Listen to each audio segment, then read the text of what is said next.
To fly an instrument approach is to solve a continuous physics problem, the management of an aircraft's kinetic energy within a dynamic, constantly moving fluid.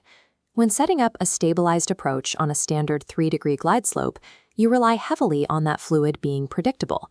You calculate your performance metrics based on flying through a steady, homogeneous air mass. But the atmosphere rarely cooperates.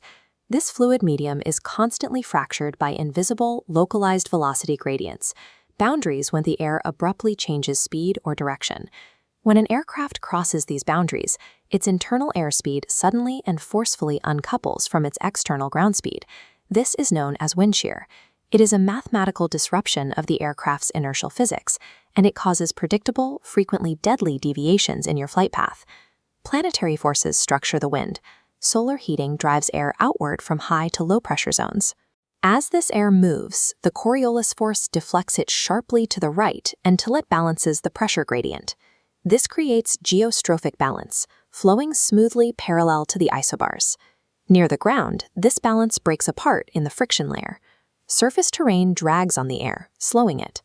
Because the Coriolis effect depends on wind speed, this friction weakens the deflection. The slower surface winds twist inward, cutting across isobars toward lower pressure. This friction layer ensures the lower atmosphere is inherently stratified, layered with competing velocity vectors. Anytime you descend to land or climb after takeoff, you are mathematically guaranteed to fly through kinetic conflict. The mechanical hazard of wind shear comes down to mass and inertia. An aircraft is a heavy physical object. Its momentum resists any sudden changes in velocity relative to the solid Earth beneath it, regardless of what the surrounding air is doing. Let's look at the math during a hypothetical approach. Imagine flying a stabilized descent with an indicated airspeed of 80 knots. Now introduce the environmental factor.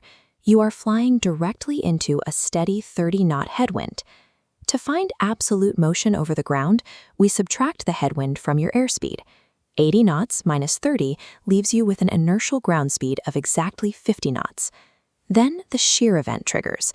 You descend through a localized boundary layer where that headwind abruptly dies down to just 5 knots. Because of its mass, the aircraft cannot shed momentum instantly. Your inertial ground speed experiences a delayed reaction, remaining temporarily locked at 50 knots. This forces a brutal correction in your aerodynamics.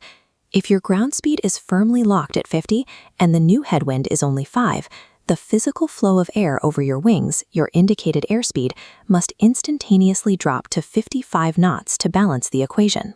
In a split second, you have lost 25 knots of critical lift-generating performance. The air simply stopped flowing over the wings as fast, entirely because the physical mass of the aircraft couldn't adapt quickly enough to the changing fluid around it. Pilots categorize these mathematical disruptions by observing their immediate effect on the aircraft's vertical trajectory. This diagram from the Aviation Meteorology Manual illustrates 6 common wind shear situations. Looking at the upper left panel, we see what happens when an aircraft flies into an increasing headwind or a decreasing tailwind. This creates a performance-increasing shear. The result is the overshoot effect. The sudden spike in indicated airspeed generates excess lift over the wings. The nose of the aircraft pitches up, and the plane balloons above its intended glide path.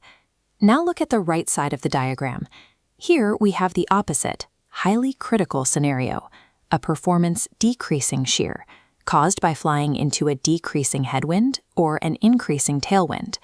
This causes the undershoot effect. The rapid bleed of indicated airspeed destroys your lift. The nose drops, and the aircraft falls perilously below the glide path, drawing closer to the terrain. These shears rarely happen in isolation. Pilots frequently encounter the wind shear reversal effect, where an initial overshoot is immediately followed by a severe undershoot as the aircraft continues traversing the fluid boundary. Any sudden alteration of wind velocity directly hijacks your vertical trajectory. Maintaining the glide slope through these boundaries requires immediate, aggressive power and pitch corrections. Isolated wind changes present a challenge, but the extreme concentration of velocity gradients is found beneath a cumulonimbus cloud in the form of a microburst. This chart maps the anatomy of a thunderstorm wind shear. The physical scale of the threat is highly concentrated. A dense column of descending cold air, typically 1 to 2.5 nautical miles in diameter, drops from the cloud base and spreads out horizontally across the ground. Track the aircraft entering the cell on the left side of the chart. In the first phase, the plane encounters the outward flowing air moving directly toward it, creating a rapidly increasing headwind. Experiencing an immediate overshoot effect, the aircraft's lift temporarily spikes. To prevent ballooning above the glide slope, the pilot naturally reduces engine power. Seconds later, the plane enters the second phase, the core of the downdraft. Here, the vertical winds can reach a crushing velocity of 6,000 feet per minute, driving the airframe straight toward the Earth. Finally, the aircraft crosses into the third phase.